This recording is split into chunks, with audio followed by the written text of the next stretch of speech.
Hey, everybody. Welcome back to the Find Out podcast. We have a great show for you today. We have a great guest who is joining us, Ian Rosenberg, who is a First Amendment attorney, also an adjunct professor at Brooklyn College, also formerly of ABC News, is joining us today. And he's also written a book called The Free Speech Handbook, which you should definitely check out as well. So, Ian, thank you for joining us. Thanks for having me, guys.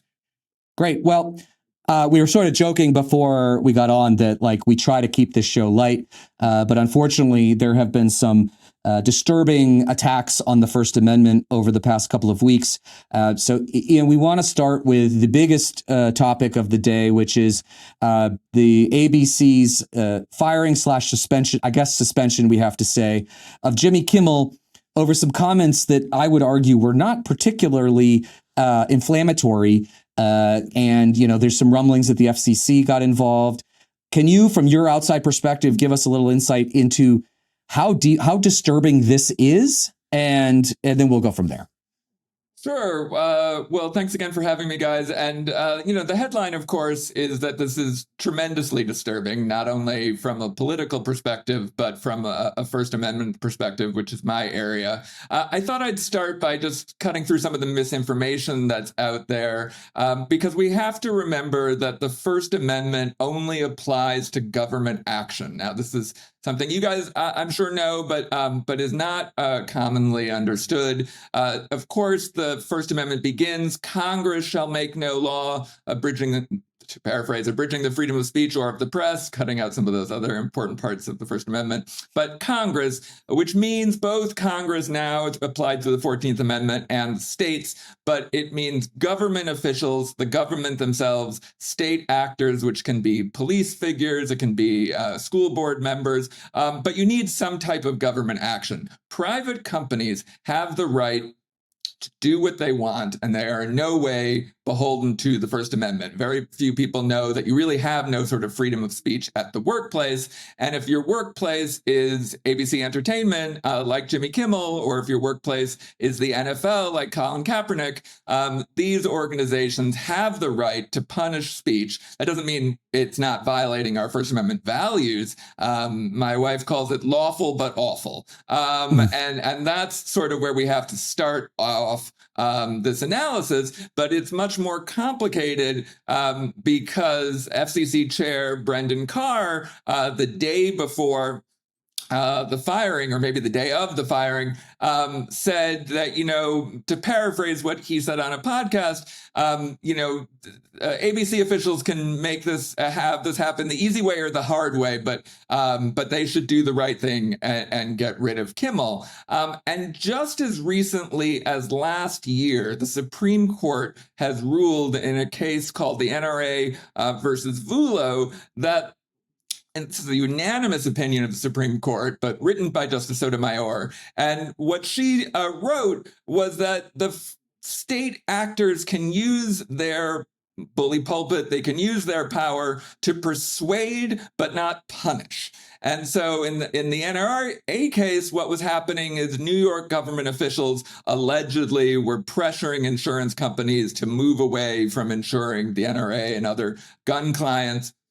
And the court, although it was at a preliminary stage, and we don't have to get into the technicalities, the court said if those facts were true, that then the New York government had gone too far, because they were not just saying we're anti-gun violence or we're pro-gun regulation, but they were encouraging, arguably, insurance companies to back away. And it seems like that this is a tremendously analogous situation. In fact, on a law school exam, it would be too easy because it's just too similar to what the court has just reaffirmed last year, as recently as last year. And again, all members of the court, even with our conservative, ultra-conservative supermajority that we have on the court right now. So what's deeply disturbing and hard to make light of, despite the fact we're talking about satire, is that the government should not be able to punish or seek private actors to punish speech that they disagree with. So does that mean that Jimmy Kimmel has a case? Like, he's a plaintiff and he would sue the government or ABC and the government? How does that work? Right. Well, the ABC element is, would be a contract matter, so he wouldn't have a constitutional claim against them. But you raise an interesting point, whether he could bring what's called a 1983 action, an action to vindicate your constitutional rights against the government. He could, in theory, bring it against Carr or the FCC. The procedural elements of that, I think, are both complicated and unlikely. Kimmel is either going to be reinstated or he's not, and he'll certainly have a contract fight that he's going to win, I think. But I don't know what his contract details are. But this, even if there's some kind of, you can be fired for cause, it seems to ridiculous to say that this is somehow cause. But the point that I think that you're making, that's an important one, is yes, that there is a constitutional claim here. This is not just two private parties fighting. This is two private parties fighting with the government trying to intercede, and that is what they are constitutionally prohibited from doing. I was reading. I'm not a lawyer, but I have the internet, and I'm incredibly smart, so I'm pretty confident with my takes here. I'm sure it's going to be correct, and I'll just sit this one. Oh boy, here we go. Just +1 everything. No, I was reading about another case too where the Biden administration was sued for allegedly censoring social media platforms regarding misinformation around COVID vaccines. And in this case, they also cited the Republican Supreme Court. I believe it was this exact Supreme Court sided with the Biden administration, with Amy Coney Barrett writing that there was a lack of specific causation findings with respect to any discrete instance of content moderation, which basically means there was no explicit link showing that the government took action to specifically punish that individual social media platform for self-censoring, in that case, COVID misinformation, COVID vaccine misinformation. And so again, Amy Coney Barrett, I mean, there's no shortage of options for Supreme Court justices to be hypocrites, but it is much more difficult to be a hypocrite as a Supreme Court justice when you're invalidating a past majority opinion that you contributed to, because then that becomes the case law, right, of the land until you flip again. Absolutely, and as you are alluding to, I mean, this court is not afraid to overturn precedent.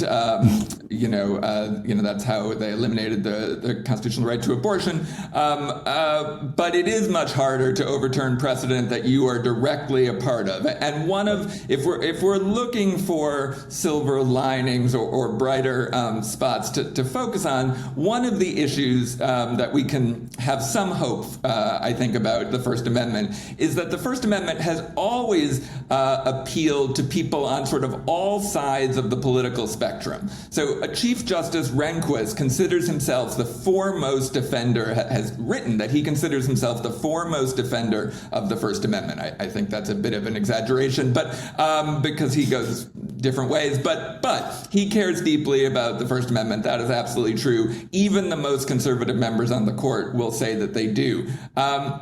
And for such a long time, we had the right saying that it was the left who cared too much about feelings and wanted to restrict speech, and that was constitutionally not allowed. And now we have this flip where it's the right who seems to all of a sudden have become snowflakes and can't take a joke, and is now saying, oh, maybe we can restrict speech. But the power of the First Amendment lies in the ability to apply it consistently, which in general, the court is better about doing that in the First Amendment context than they are in many other constitutional contexts, particularly with this new 6-member supermajority. I saw somebody refer to the woke right, the rise of the woke right, and I was like, I got to take a moment to applaud whoever came up with whoever thought I should just call it the woke right. Like, they are going to very much not like being called their own little version of woke, but it's like somebody matched their energy and suddenly they realized that what they've been doing for like 250 years to the left with the fuck your feelings and everything. It's a very unpleasant place to be when you feel badly and somebody calls you a piece of shit for it, it turns out. Well, there's so much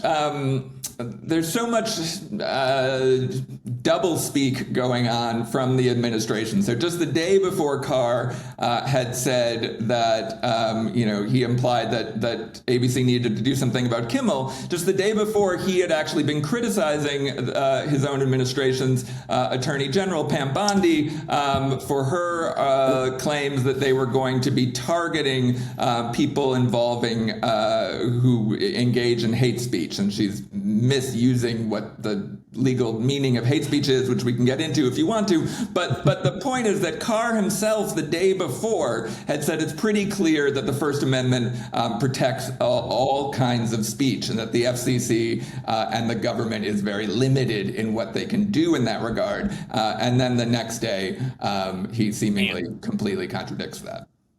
Well, he found a way to do it that wasn't making it illegal. It was manipulating.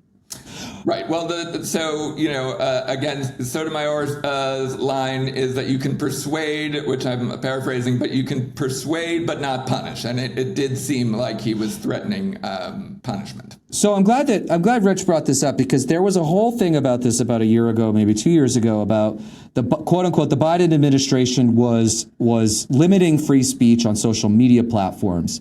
And, as somebody who worked in social media in the federal government, and yes, did have contacts with social media companies, there is a very, very big difference between the federal government telling social media companies when there is questionable material on their site and forcing them to deal with it, which the Biden administration did not do, correct?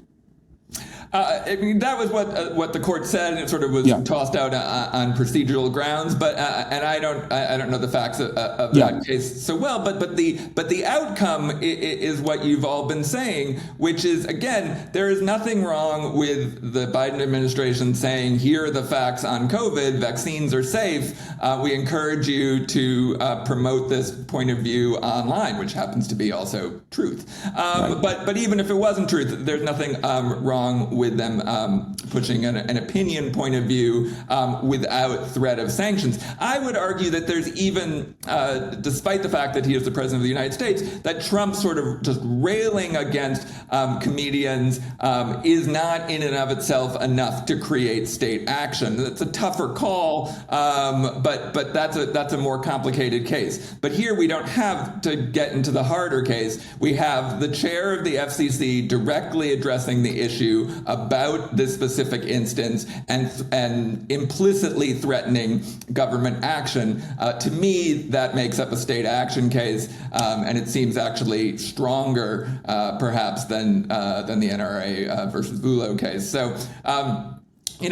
This is not a case, or this is not a situation where we had, the Biden administration doing one thing and getting away with it, allegedly, and then the Trump administration trying to do something similar. I do think there's a big distinction between Biden and social media policy regarding health issues and what we have here with Kimmel. Also because something I would also like to get into is that satire is constitutionally protected. We don't, this is not, again, something that we have to dig back into the mists of time, or just it seems like it should be true, but who knows if it is. The Supreme Court, as recently as the late 80s, in a crazy case involving Hustler versus Falwell, where Larry Flynt had a parody ad attacking Jerry Falwell, the minister and founder of the Moral Majority, the political Christian right organization,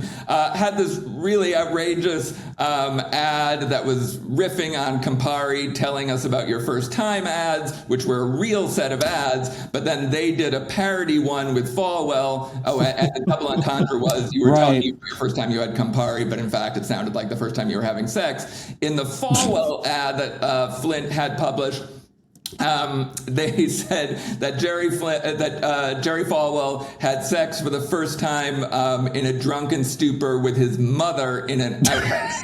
And that's the part I feel comfortable about This talking is the about. 80s, right? You say this is the 80s? Worse than that. And it goes up to the Supreme Court. So Falwell sues as a political move, one could argue, but he sues, and a financial issue, he sues for essentially emotional distress.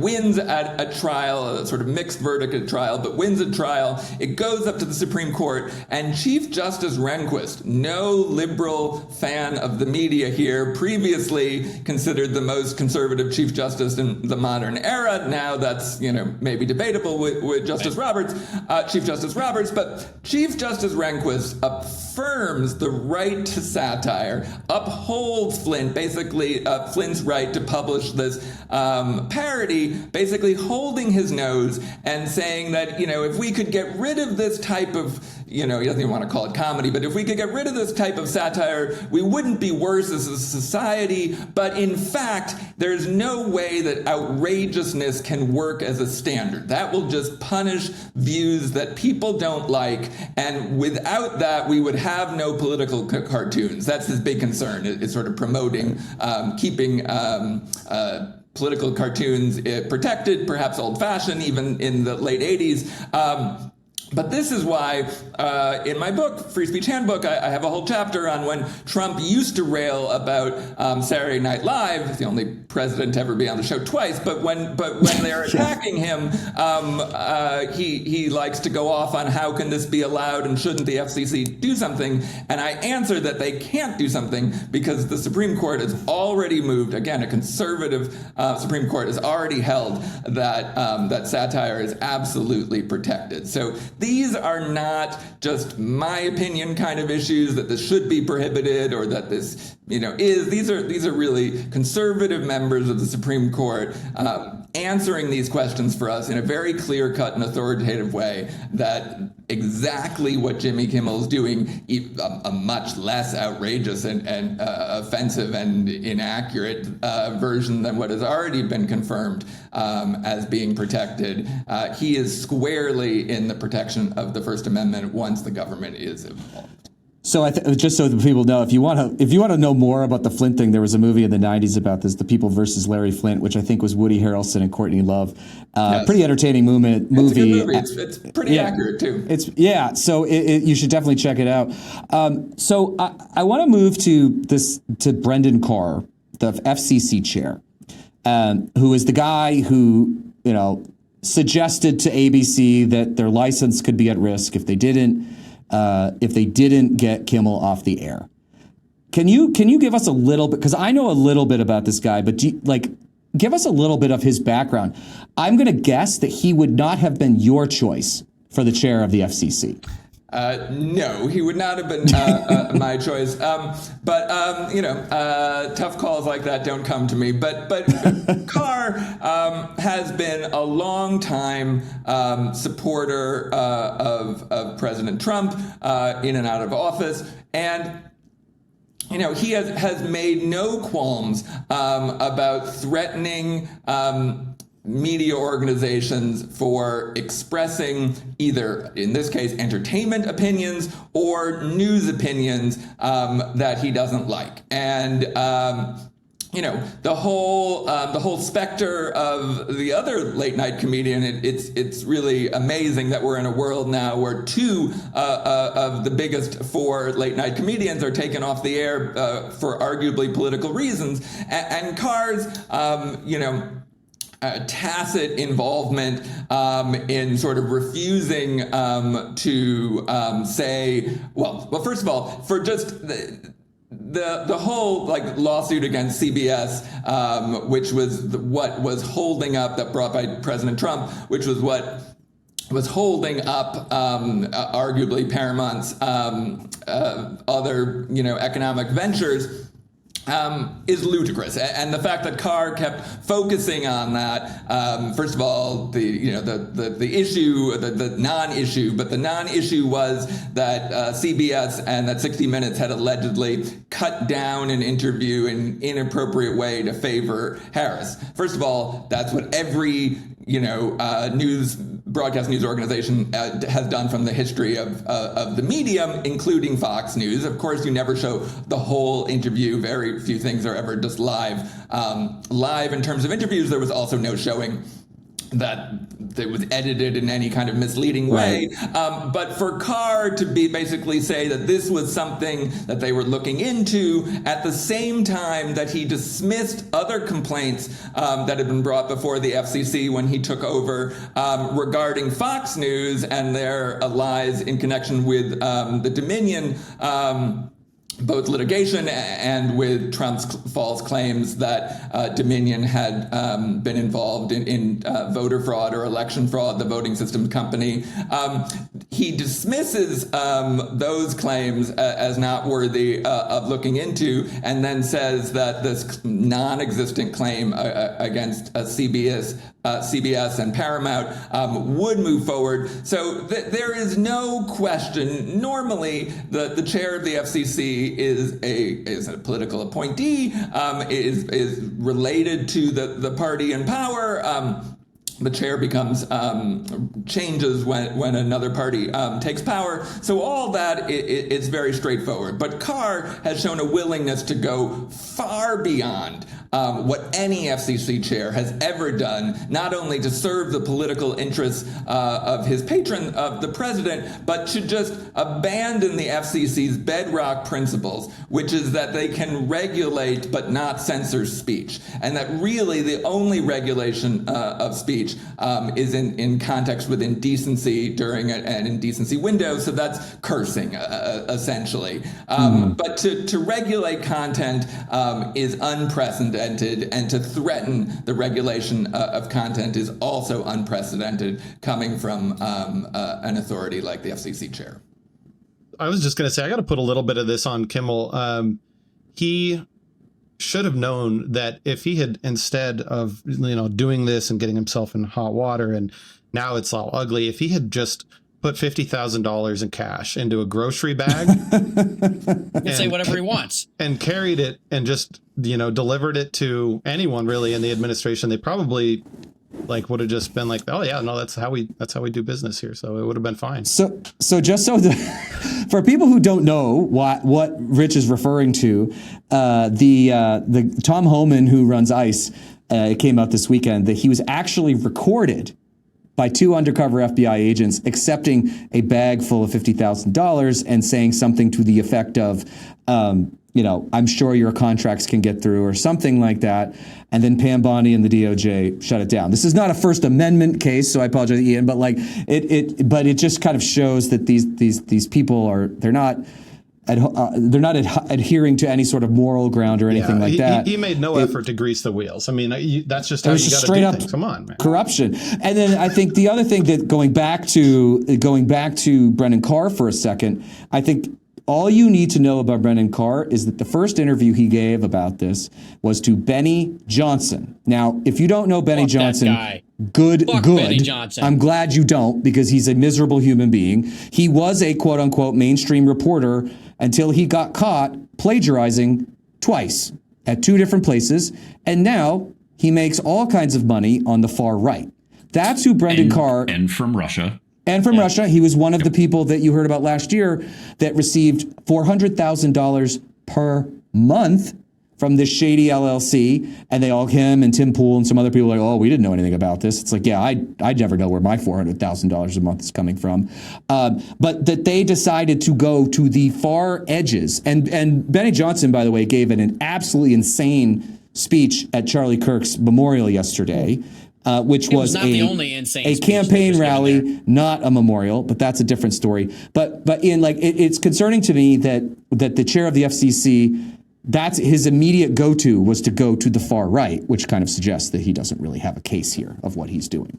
Yeah, no, so Carr, playing devil's advocate, Carr is going to say that, the media ecosystem needs more, more diversity, and that's fully consistent with the First Amendment, and he's just providing a corrective to the mainstream media being captured by liberal authorities, blah, blah, blah, blah. But what I think that your point indicates is that this administration is not only willing to reach out to organizations or pundits that they never would before, but to me, more importantly, is that they're willing to basically criticize the mainstream media for telling the truth.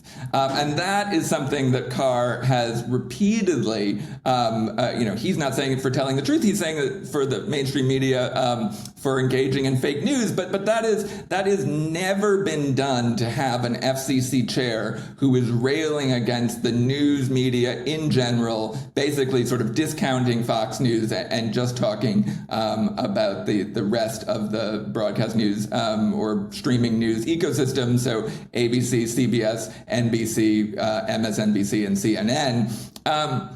And that is, I think, the most telling aspect. If he was just giving some, podcast to right-wing organizations or right-wing speakers, that wouldn't trouble me so greatly. But what we have here is a situation where the FCC chair seems to think that his role is to tame the mainstream media, and what he seems to be meaning by that is to repress or to regulate or to restrict or to kick off news organizations or entertainment people whose views he doesn't agree with.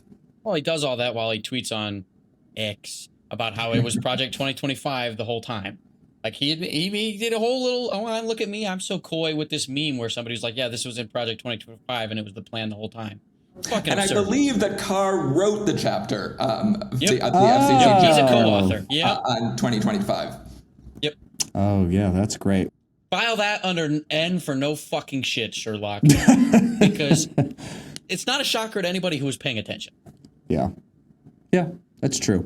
Well, Ian, so, we talked a little bit about that Kimmel has a case here. If he was to sue, like, what would that look like? Because you could sue the federal government, obviously, for financial damages. If you were advising, which we know you are not, like what sort of dollar amount are we talking about for him to go after the government for? Because I've heard massive numbers, but like, who the hell knows? I'm reading this on social, so I don't know where it's coming from. But what kind of case does he have? Well, one of the things that you people, I think, are maybe starting to realize about these numbers that are being put forth, it's like when Trump sues the New York Times for $15 billion, that number, which is more than their market cap, some figures more than, any kind of estimate of the value. These numbers are sort of picked out of the air. He sued the Wall Street Journal regarding their Epstein reporting, claiming that he had given Epstein a bawdy birthday card. He sued them for $10 billion, I believe. So, you can write down any number you want in a complaint. That doesn't mean that it's going to ultimately be upheld by a judge or a jury. But his damages are not only the salary that he's losing, but, reputational damages that are extraordinary. But, I do not think if I was his advisor, I wouldn't be advising him, the way to vindicate your rights is through taking this all the way to Supreme Court, because that's a multi-year process that is not really how most people vindicate their financial rights. He's gonna engage in some kind of contract dispute with Disney at large, and as much as I'm tremendously sympathetic to Kimmel and believe he has been treated not only unfairly but unconstitutionally in this regard, I'm not worried for Kimmel. I know he will land on his feet, right? Just like I'm not worried for Stephen Colbert. What I am worried about is a kind of, if they come for these people who have every resource, they have fame, they have reach, they have vast money, they have good lawyers. If they can take away the speech rights of these people, this is just the beginning of the end of free speech in this country, because that not only because other individuals don't have the right to fight back in that way, but because of the understandable and real chill. People in the free speech world always talk about a chilling effect, but nowhere, or probably at no time in our history, has that chilling effect felt more real and understandable. That metaphor makes sense now. People are chilled by the actions that are taking place against Kimmel and Colbert, because they know that means that it can happen to them. And it's not just happening in the arts, it's happening, of course, in universities. It's certainly happening in the media lawsuits that I've referenced. It's happening at the Kennedy Center. It is happening all over. And these are not random, unisolated incidents. It's part of a pattern. And one of the scariest things about it is it doesn't matter if ultimately Kimmel prevails. If ultimately Kimmel brings a lawsuit and gets fast-tracked and goes to the Supreme Court and he's vindicated, that the harm is already done. Not only the harm in him being off the air and not being a voice of critique for President Trump, but also just the harm to everyone else. And so I'm less interested in constitutional remedies for Kimmel than I am about the constitutional rights that are being taken away from us. What I think is one of the scariest things is just the consolidation of control of the media writ large. And I'm not talking about just like CBS, ABC, the networks. I'm talking about social media. We are a Substack first organization here at Find Out. While the founders of Substack seem to be extremely confident that like nothing will ever happen to them, nothing will ever influence them, and they're trying to lure all of these recently fired journalists who've been targeted by the Trump administration, saying you can come over to Substack. And there seems to be this belief for some reason that the Trump-aligned conservative investors behind Substack and some of the same people who are buying the American version of TikTok, that they won't drop the hammer someday and still come after the same people. I mean, we are small fish compared to Jimmy Kimmel by orders of magnitude, but I think we're, not far off from being targeted by the Trump administration. And I don't see a reason that, Hamish McKenzie or any other executive at Substack is going to be able to fend off pressure from the FCC or any other regulatory agency as Trump continues to wield it against smaller actors like us. Because there's nothing that we can do. If Jimmy Kimmel can't hold on to his job, there's no way that we're going to be able to hold on to our little podcast.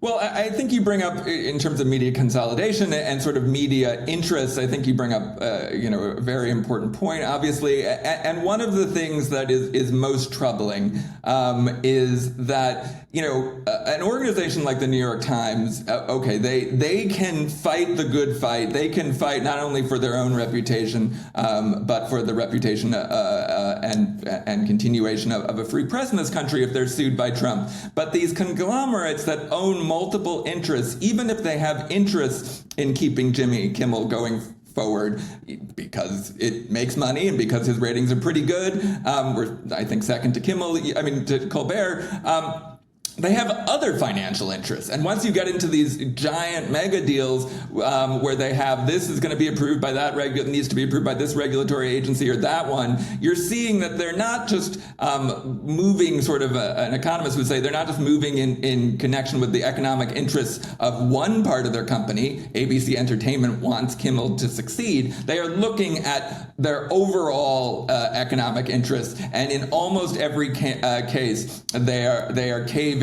without even getting to a fight, even getting to an FCC regulatory action. Timothy Snyder, the Yale historian who wrote on tyranny, which is unfortunately now more relevant than ever, he has a line that, do not obey in advance. That's one of his maxims, one of his requests. And what just keeps happening here over and over again is that people are actually obeying, not with what Trump is demanding of them, not because they lose a court case, not because they're losing a regulatory action, not because there's a law that's being passed that requires them to do something they disagree with, but because they are worried about other things and they're just saying, like, we'll settle. And to give up a little is really, in this case, to surrender so much of our rights, and it's because these mass companies are just obeying in advance, and that is what we really have to worry about on the micro and the macro level, I think, in terms of free speech. Yeah, I think just to piggyback on Chris's mention about TikTok, the people that are being mentioned as owning TikTok, the U.S. version of TikTok, are Larry Ellison, who is a right-wing MAGA guy, and Rupert Murdoch, who I don't need to tell you anything about him. And I think there was somebody else in the mix. Mark Andreessen. Mark Andreessen, another guy who used to be a lefty and is now drank the MAGA Kool-Aid. So, which is obviously a very bad thing. But I'm going to end on a positive. I'm going to give you one last question for you, Ian. But I have been very happy to see loud condemnation of this action across the political spectrum. And I think like having folks like Tucker Carlson and Candace Owens and Ted Cruz agreeing with us for like the first time on something tells us something. And also the fact that I think we've seen that Disney has lost somewhere between $3.5 billion and $4 billion in market cap because Americans have stood up and they started canceling their Disney Pluses and their Hulu and stopped watching ABC News. So obviously we are in a very dangerous time for the First Amendment in this country, free speech as a whole. What makes you hopeful in this moment that we can defeat this? And what should average everyday people do to make a difference? Well, what I do see some hope here, and it's not just that that the First Amendment has traditionally been embraced by both conservative intellectuals, people on the conservative end of the political spectrum, as well as liberals, and that does give me some hope. But in my book, Free Speech Handbook, one of the things I talk about is that most of the time our rights were created not necessarily by the President of the United States suing the New York Times, like in the Pentagon Papers, but by individuals who take small stands of conscience and had no idea that they would end up defining rights for the whole nation. So we have Mary Beth Tinker, a 14-year-old middle school student during the Vietnam War in Iowa, who wears a black armband to protest casualties on both sides of the war, both Americans and Vietnamese, which was considered a very radical notion in that time in the war, when the war was still basically popular. And she talks about how she had this small moment of courage, and then she got sent to the principal's office, and they told her to take off the armband, and she did. But that small moment of courage and the fact that she capitulated under this pressure in that moment didn't take away the fact that we have student speech rights, that students don't give up their right to free speech as they pass through the courthouse gates, as it says in the Tinker decision, because of small acts of conscience by individuals. That goes to show how fragile our First Amendment rights are, but also how we really truly can all make a difference. And in my books, I talk about how Supreme Court cases can sort of answer the questions we have about the meaning of America, but like with Kimmel, we have things all the time that are real Supreme Court, real constitutional law issues, First Amendment rights issues that do not ever get to the Supreme Court for lots of reasons. But they are happening every day in our schools and in our houses of worship and at city council meetings, and particularly at school board meetings. And that is where individuals can really make a difference in protecting our free speech rights. And I like to say that protecting free speech is a grassroots activity, and now people are more than ever needed to be part of the fight. The first step in that, I think, is knowing what your rights are. I hope Free Speech Handbook gives people a guide to understanding how established our First Amendment rights are from the 1920s to the 2000s. Because unless you know what your rights are, you're going to be able to let other people take them away from you. So one, I think to learn about what our rights really are, and that's what I try and do in both a non-legal and non-legalese and hopefully not dry way. I think it's quite entertaining and fascinating. So learn about your rights and then speak up for them. And I think too often people have felt that, well, I'm as Nat Hentoff used to say, I'm in favor of free speech for me, but not for thee. We have to, if we are going to protect our rights for liberals or for conservatives or for whomever we want to maybe politically support, we have to be protecting the free speech rights of all Americans. And that might feel like an idealistic thing to say, that this is the one area in which we should be nonpartisan, but I do believe it can make a difference, and I do believe that is the glimmer of hope in our very dark free speech world that we're in right now. Great. Well, Ian, thank you very much. Everybody, go pick up the Free Speech Handbook. Obviously, we greatly appreciate you using your voice and your expertise to shine a light on these issues and letting people know that there are things that they can do about this. They can purchase your book. Chris has the Anti-Fascist Book Club, which they should also check out. And then, since everybody else is getting promotion, I'm going to promote our show for a moment. So one of the things, as Chris mentioned, is that we are listener and viewer driven. So if you could become a member on Substack for $6 a month, helps us keep the lights on. Like we said, we're all going full time. We're going into this. So you can do that at findoutpodcast.substack.com. Also, you'll notice that Chris is wearing a beautiful He's looking pretty good. Find Out. And actually, so am I. I have the tree on today. Both of these shirts. I have to say to our listeners that I am surprised that this shirt isn't more popular. I'm the guy who's on the other end of Shopify, and I'm watching the charts, and Newton is a character that I've always loved. I was a little nerdy kid. I don't understand why more people aren't wearing this shirt. I think it's really cool. You know what, guys? Prove us wrong. Go purchase that shirt. Like I said, that one's in white. Mine's in black. There's a whole bunch of options. We're going to put some sweatshirts in there soon. Also, as we always tell you, all of it is union made in America because we live our values here. And then the final thing I'm going to push is go follow our YouTube, because we are a little afraid that our TikTok reach is going to go down. And Luke just sent me a text that said that Oracle, which is Larry Ellison, is going to control the algorithm in the United States, which just came out about an hour ago, which is not awesome, but we'll talk more about that later. So go to our YouTube channel and subscribe. So Ian, thank you very much. And as always, everybody else, thank you for listening, and we will be back on Thursday. Have a great week, everybody. Thanks, guys. A pleasure to be on the show. Yeah, thank you. Thank you for